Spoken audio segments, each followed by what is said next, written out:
I don't know how many times I have to say it, but on the off chance that this video is somehow picked up by the YouTube algorithm in my dreams, I am a lifelong Sonic fan. From the moment my brother and I got our copy of Sonic Adventure 2 Battle for our Nintendo GameCube back in December of 2003, I think, I have been hooked on the series ever since. So of course, it's only natural that I would be interested in the person responsible for creating one of my all-time favorite video game mascots, Yuji Naka. Of course, he would end up leaving Sega and Sonic Team as a whole during the tumultuous development of Sonic 06, and he would end up leaving the gaming industry as a whole just a year after the release of his last mainstream game, Balan Wonderworld. Being that it was his final mainstream game, of course I was interested in seeing what it was about. When I checked reviews, I was surprised to see a nearly unanimously negative reception of the game. Everyone everywhere was talking about how disappointing it was that the creators of Sonic Adventure had put out something so lackluster. Now, if you know me and you've seen my Dustborn video, I am the type of person who will see a generally negative consensus of a piece of media and be driven to seek it out and experience it myself by an intense, morbid curiosity such negative receptions spur. Thus, one day in 2023, I got a used copy for 700 yen for my Nintendo Switch, popped it in, played the first 3 worlds, discovered that I needed to backtrack to get more of the Balan statues, and decided I had had enough of the game and put it down. I tried so hard to find an angle. I am always someone who wants to be the one to say that this or that popularly considered bad thing is actually better than everyone gave it credit for. That was my mission with Dustborn, and while I did find things about it I did enjoy well enough, Balan Wonderworld was pretty much impossible to find anything praiseworthy about. I couldn't even be bothered to finish the game. At least I was able to finish Dustborn. So there went my video idea. Dead on arrival, never to see the light of day, or white of a script. But then something happened. In 2024, while on a walk in the still warm late summer evening, I decided to stop by my local electronics store. Of course, I went straight to the game section to admire the new games out on display in their big, secure cases. On display was, of course, Zelda Echoes of Wisdom, a game which I had already gotten and since finished. But it reminded me that it wasn't the only Nintendo female protagonist game released that year. I checked out Princess Peach Showtime, and the game looked interesting enough to me to go ahead and buy it. This game would definitely hold me over until Sonic X Shadow Generations came out. Well, once I finished Far Cry 2. Alas, finally, one night I put in the game, and very soon after my first play session I realized that this game was a lot like Balan Wonderworld. The more I played it, the more similarities started to show themselves, and from there, a new video idea was born. In this video, I want to discuss the similarities between Balan Wonderworld and Princess Peach Showtime, and try to pinpoint where, despite their similarities, Balan Wonderworld fell so catastrophically short, where Princess Peach Showtime succeeded. When I wrote that introduction, I have to admit that it was before I had actually started recording my playthrough of Balan Wonderworld. I was so confident in my assertions and feelings about it based only on my initial experience with the game not even making it through the first 3 chapters of the game, that I didn't really give the idea of a change in opinion any serious consideration. Luckily, and unsurprisingly to me, my opinion of the game did not deviate much at all from my initial impression, but has been shaped by having now fully experienced the game, or at least finishing the game's story.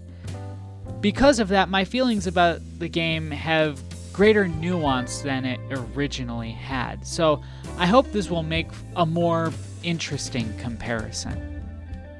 So, how is Princess Peach Showtime similar at all to Balan Wonderworld? Well, aside from the strange titling of each game, the biggest points of comparison have to be that both of these games are centered around the concept of theater. While Princess Peach Showtime is about stage plays, musicals, ballets, etc., Balan Wonderworld is centered around musical theater. Both games feature a hub world where you enter doors to worlds which have specific themes that are part of the larger theater theme and feature costumes that grant their respective protagonists powers exclusive to those costumes. The player is accompanied by a character who is in charge of the world, and the two work together in some capacity to defeat the main antagonist who seeks to corrupt the worlds you visit and the people who live/perform in them.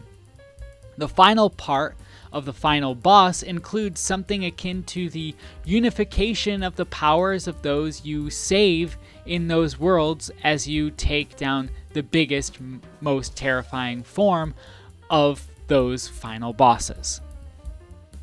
Now, I've heard it mentioned that there is some point of comparison between Super Mario Odyssey and Balan Wonderworld, but while these games do also share some things in common, especially since they are both 3D platform games, there are nuances in their gameplay and overall theming that give more degrees of separation from them than there exist in Princess Peach Showtime. Besides, if I'm going to be totally honest, Super Mario Odyssey is a game so tightly designed it outclasses both Balan Wonderworld and Princess Peach Showtime, so the comparison would not really be that interesting anyway. What might be apparent from my footage of Balan Wonderworld is the fact that what I'm featuring here is the Switch version of the game. Of course, most reviews say that this is easily the worst version of the game someone can get, and I understood that fact before ever buying the game. The reason for this decision is complicated, but I'll try to explain my reasoning.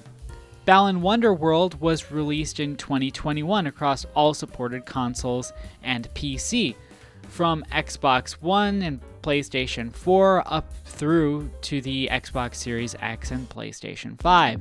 This included the Nintendo Switch, naturally. The main challenge I faced with Balan Wonderworld at the time was the fact that of the platforms Balan Wonderworld was available on, I only had a PC and a Switch. It might seem obvious that the version I should get is the PC version, but given the fact that the game still sells for full price on Steam, and even when it's on sale, it is still usually north of 3,000 yen, coupled with my understanding that the game was not that great and my lack of confidence in the IP given the game's own creator resigned from his position at Square Enix shortly after it was released, I wasn't sure if I was willing to spend even the 3,800 yen on the PC version during a sale, despite it being the superior version. The Switch version of the game, in contrast, at the time at least, was very easy to come by. There's a used game store that I frequent where they had multiple copies of the Switch version of the game for only 700 yen. Despite the expectation of weaker visuals and maybe less stable performance than the more powerful platforms, I felt a lot easier taking the risk of parting with 700 yen for a game I wasn't sure I was going to like. In the event that I ended up liking it on the Switch, I decided that I would buy the game again for more on a more powerful platform and make a video about it using that version of the game accordingly. Of course, that didn't happen, and now I'm glad that I don't have to live with the regret of paying more than 5 times the amount of money for a game I ended up not liking very much. It actually ended up working out better that way in the end anyway. Both Balan Wonderworld as well as Princess Peach Showtime are Unreal Engine 4 games, and since I have the Switch versions of both games, it can make for a much more interesting comparison, not only on a thematic and gameplay level, but also at a technical level. On a technical level, Princess Peach Showtime is a very smooth experience.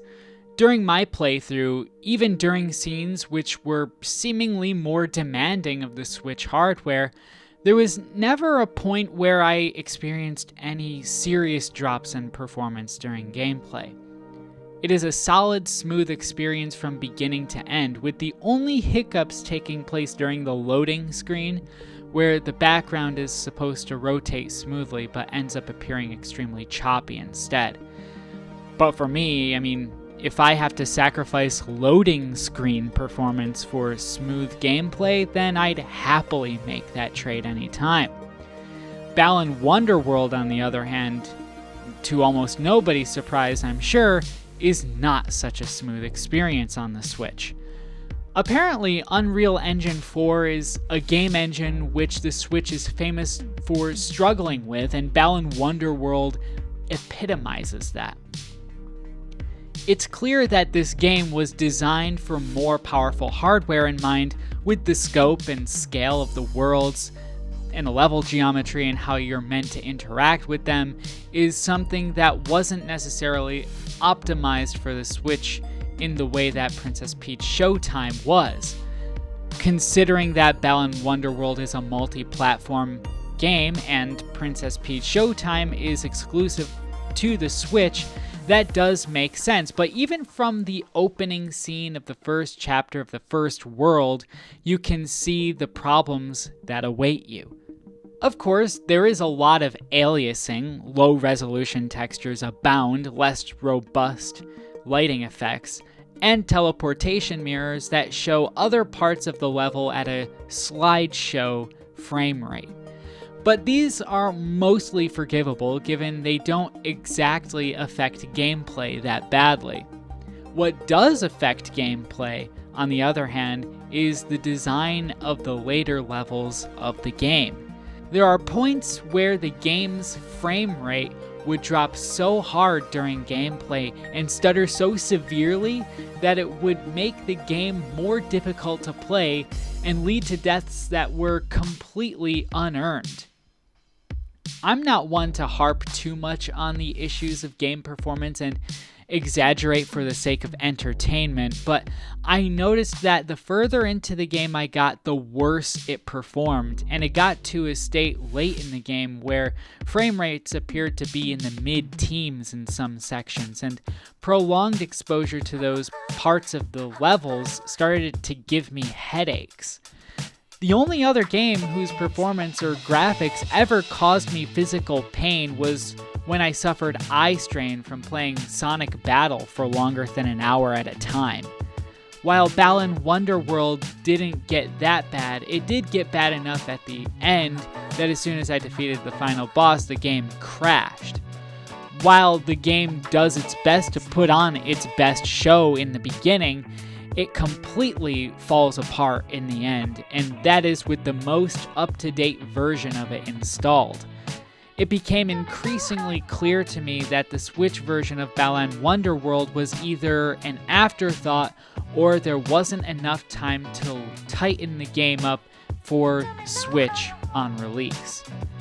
Either way, this is absolutely a suboptimal port for the Switch, and easily the worst Switch port of a game I have ever played. And it only gets worse when you realize that the Switch has an excellent port of Doom Eternal, a much more technically demanding, similarly multi-platform game released around the same time. Princess Peach Showtime consists of 20 stages as well as 10 additional reprisal stages across 10 differently themed worlds, each with their own costumes. You fight bosses in the second stage of each world and visit the reprisal stages to free each of those stages' respective sparkla. The stages are located on floors of the theater hub world. The floors go from B1 to 5F. The basement houses the gates to each world's sparkla, and floors 1 through 5 consists of 4 stages, each representing a different world.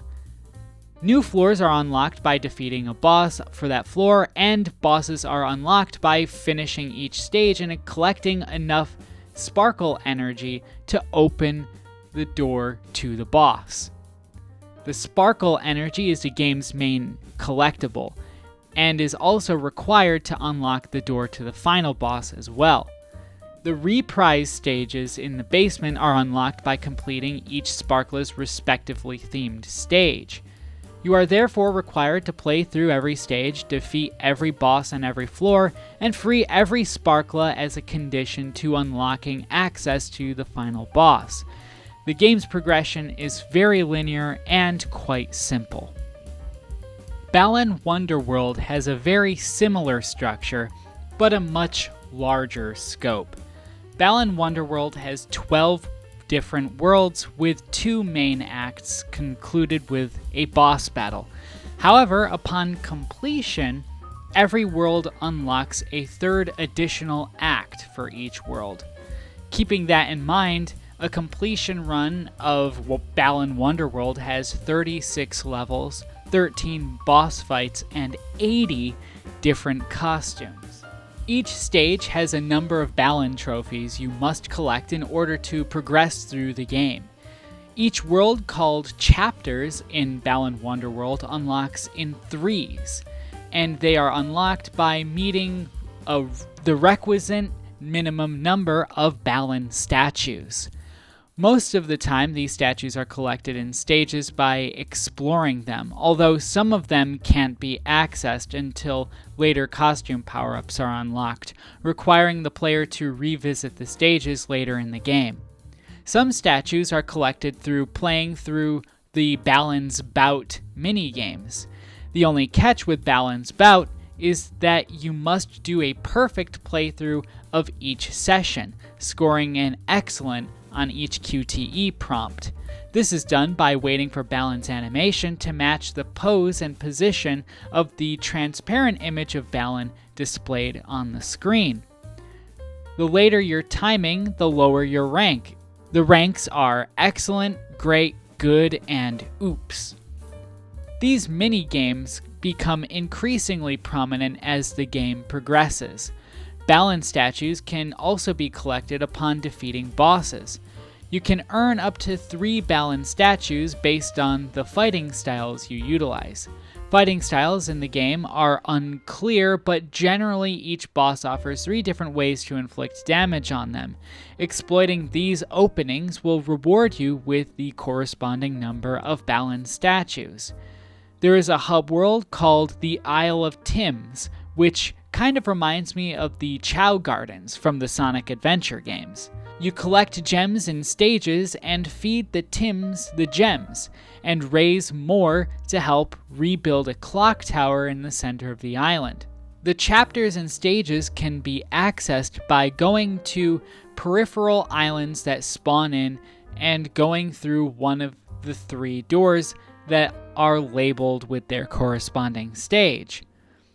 Costumes have power-ups which are, generally speaking, specific to them, and levels are designed to have certain areas accessible through the use of those power-ups.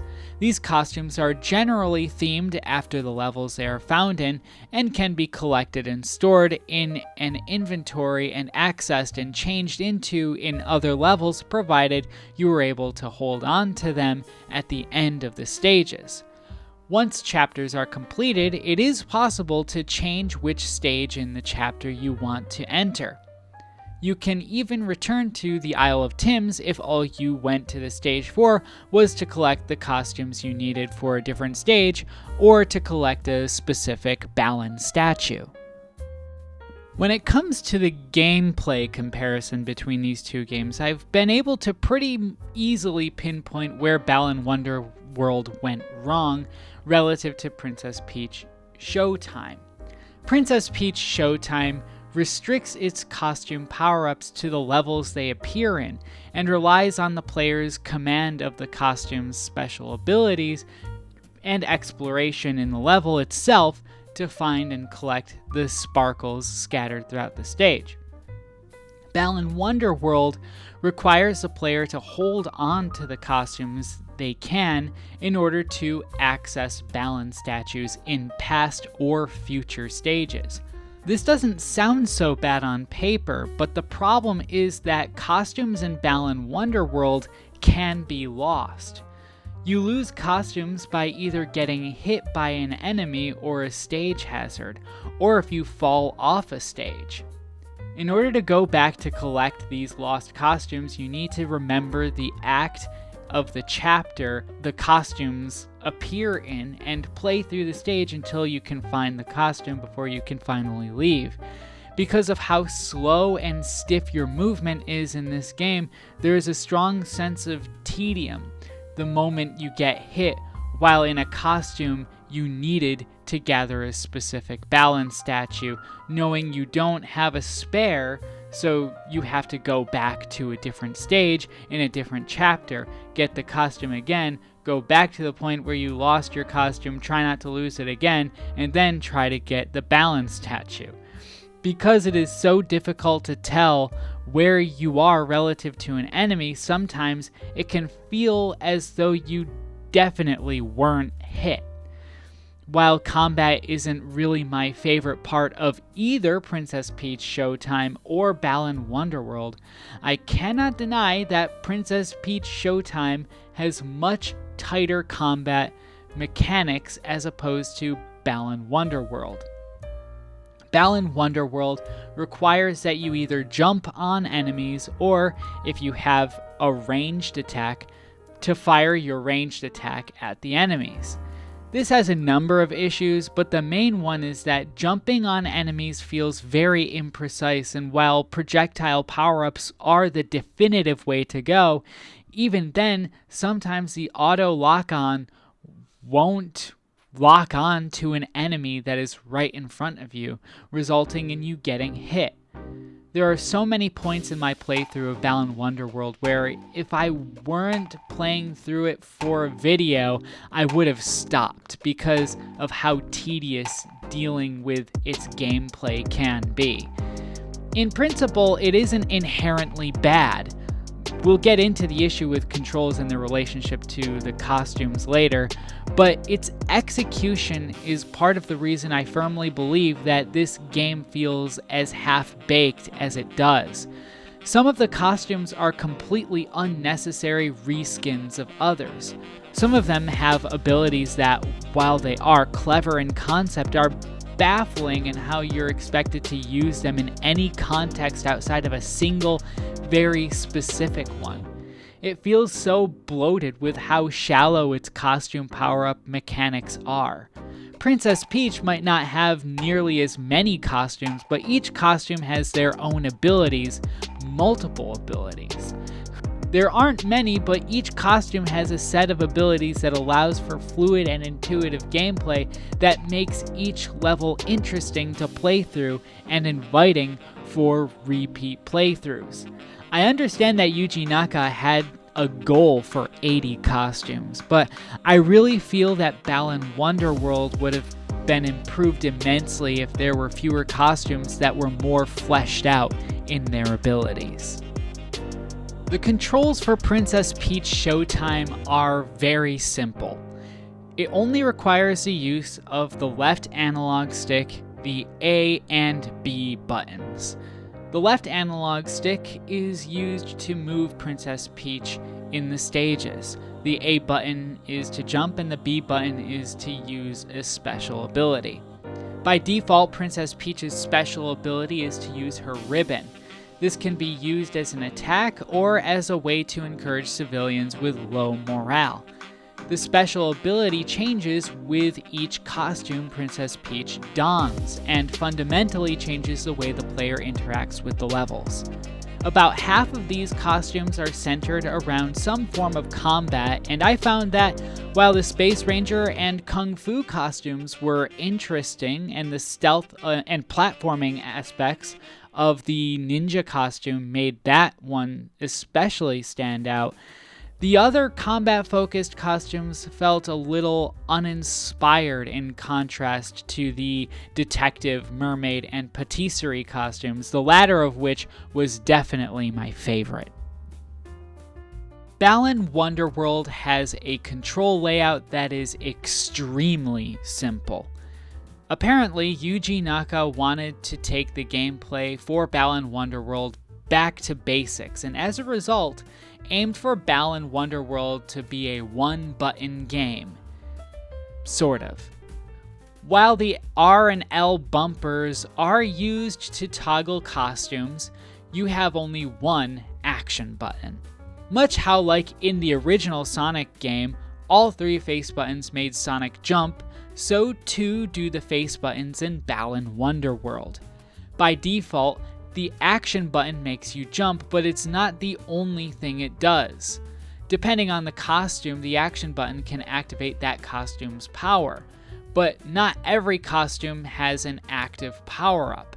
For example, if you have the insect costume that can light up dark spaces, that ability activates and deactivates passively and in intervals. The same thing for the triple laser cannons for the robot or the cannonballs for the chess piece costumes.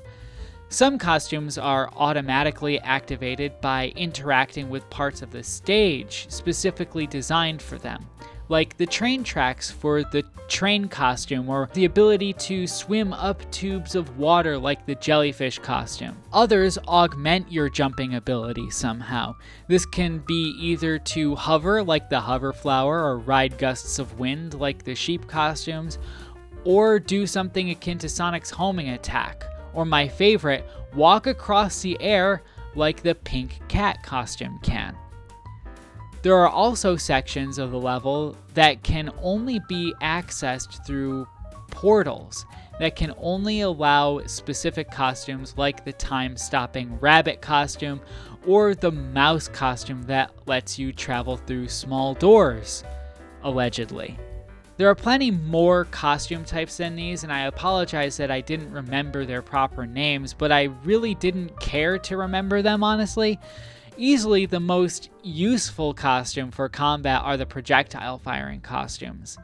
Even though their lock-on abilities are a bit shifty, pressing the action button will allow you to fire projectiles that can take care of enemies and bosses pretty easily.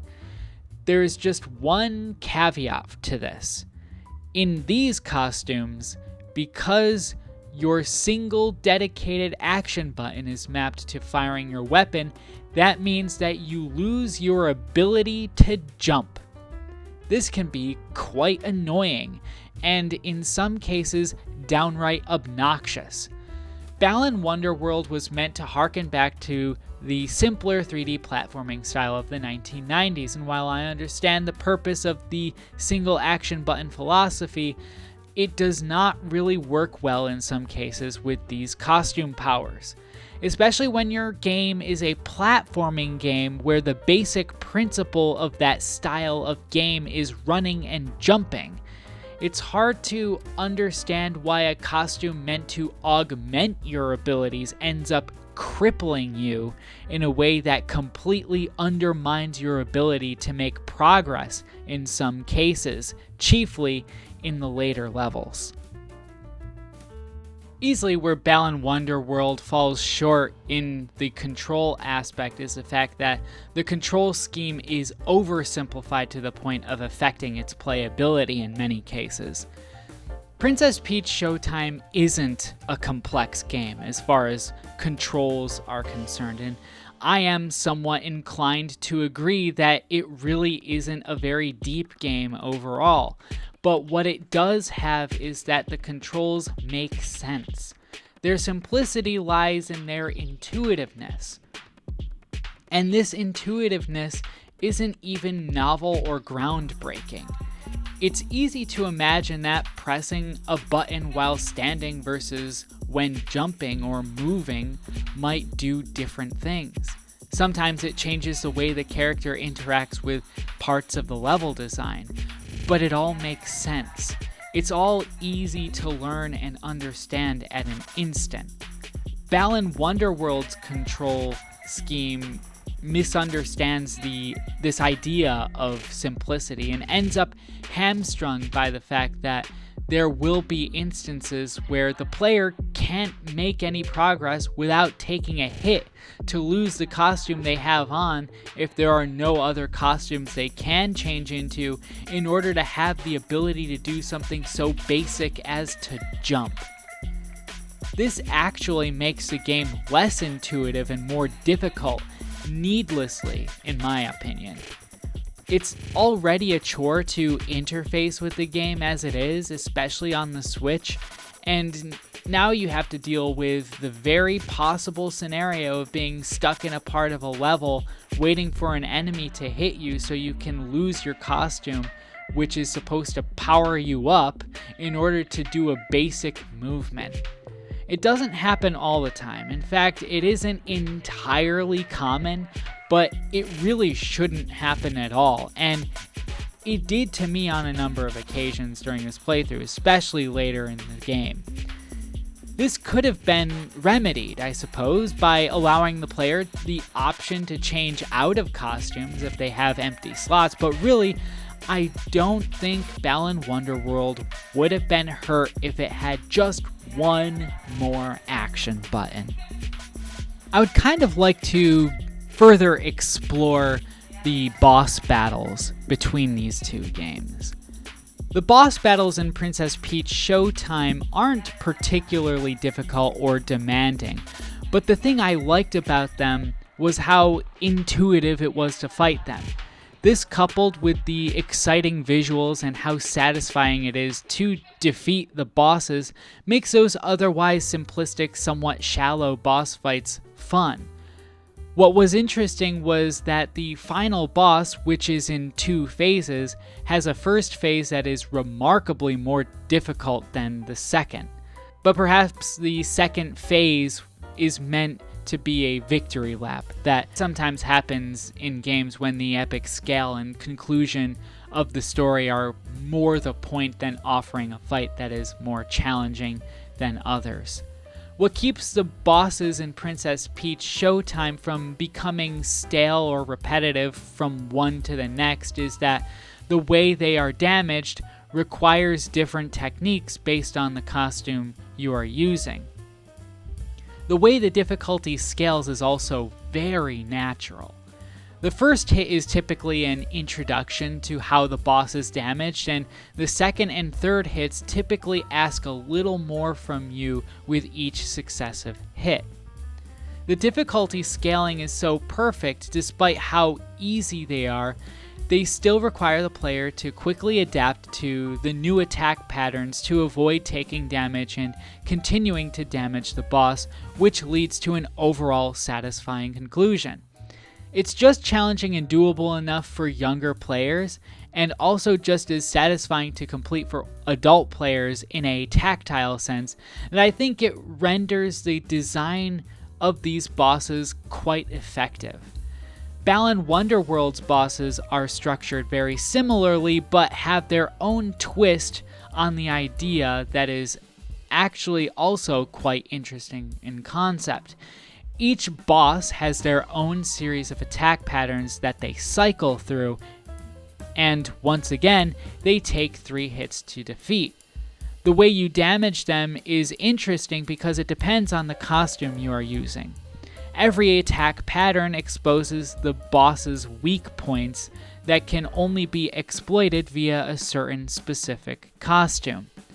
The thing that makes this interesting is the fact that it isn't mandatory to hit the bosses with each fighting style, as the game refers to it.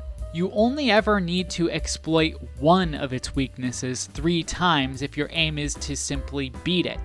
However, the game rewards you for finding the other weaknesses and exploiting them with additional Balan trophies, of which you can earn up to 3 per boss fight. This helps make these fights feel more multi-dimensional, especially if you go for the 3 weak points. This design helps to make the bosses feel as though they have a puzzle element to their fights, which is a pretty cool concept on the face of it. It's really hard to say, based on concept alone, which design I actually prefer, since I like both. The more conventional scaling idea in Princess Peach Showtime and the puzzle concept in Balan Wonderworld are really solid. But in execution, it is clear that Princess Peach Showtime is far and away my preference. Where Balan Wonderworld fails isn't necessarily in the boss fights themselves, but rather the control aspect. Again, the game controls are very stiff and sometimes feel a little unresponsive. The Switch does struggle to keep even frame pacing and consistent frame rates during later bosses, which also hinders control responsiveness. While there are 2 different costume crystals in each boss fight, if you want to go for all 3 fighting styles, you are forced to backtrack to previous stages to collect that costume, which, if you're in story mode, is impossible to do.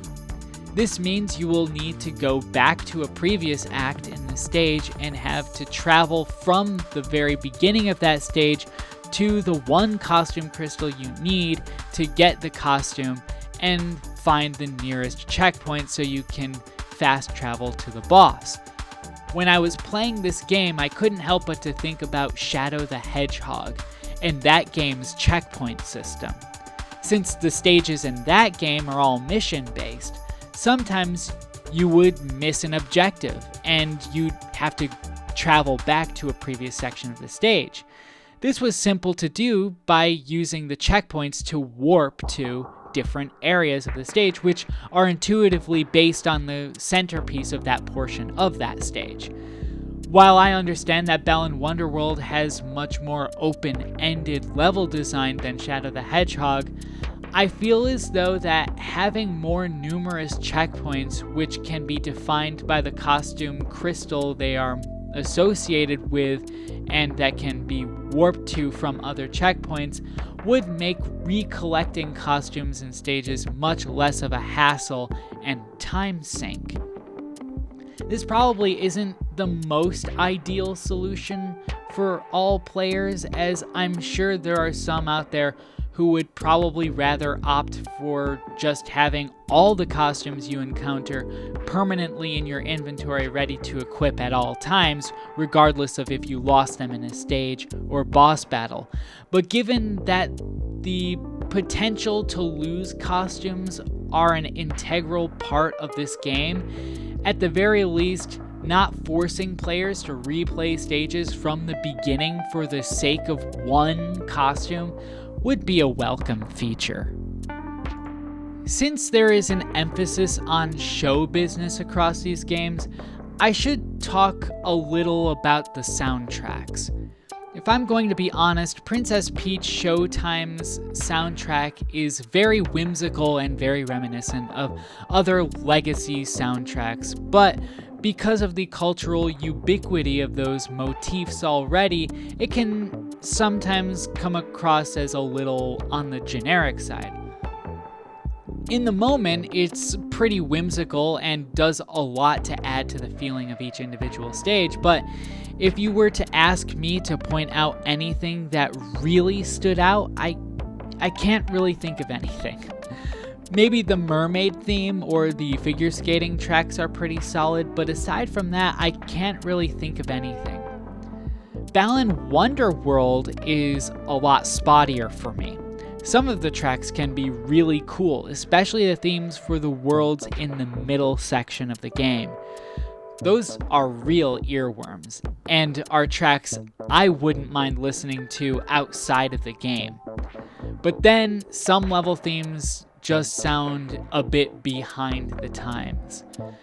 I don't know how else to refer to it, but in the previous decade or so, probably thanks to the movie soundtrack for Avatar or something, there was a rise in popularity for the tribal yelp in many games going for a cinematic feel.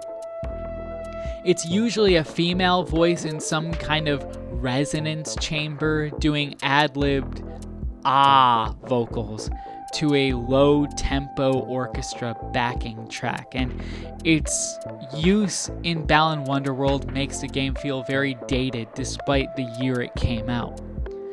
Honestly, it can get pretty annoying for me, but probably the biggest pity for the soundtrack, the thing that fell flat for me the most, were the show tune scenes at the end of every world. It uses a fake language and features a female vocalist that sings a tune that the characters dance together to. The problem with this is that there are only 3 different tracks the game simply cycles through with every world you finish, and these songs are, again, kind of annoying to listen to. What makes them annoying, I can't really say, but I guess it could be due in part to the songs reminding me of these old made-for-kids Disney tunes that were featured on these old Disney World promotional VHS tapes I used to have as a kid. They were kind of like sing-along tapes that were really just advertising how great Disney World was, and the songs on there were kind of annoying even when I was little. These show tunes in Balan Wonderworld have a lot of that same energy, and when matched with the stiff character animations and lacking graphical effects and fidelity on the Switch version, it just makes this entire aspect of the game a chore to sit through. The Balan's Bout theme is cool though.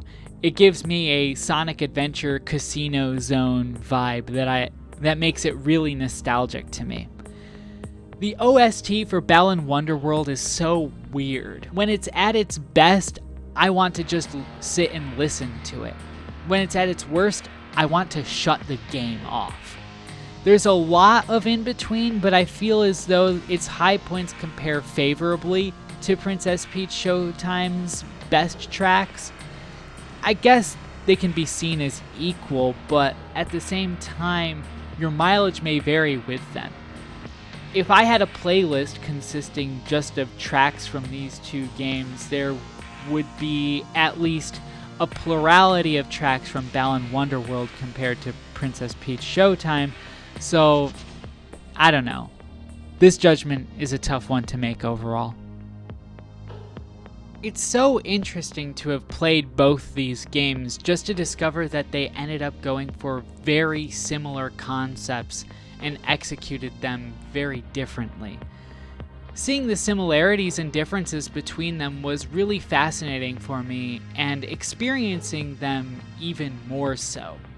Balan Wonderworld was a lot more ambitious, and despite being backed by a giant like Square Enix, only had very limited resources to execute what its visionary was intending for it to be.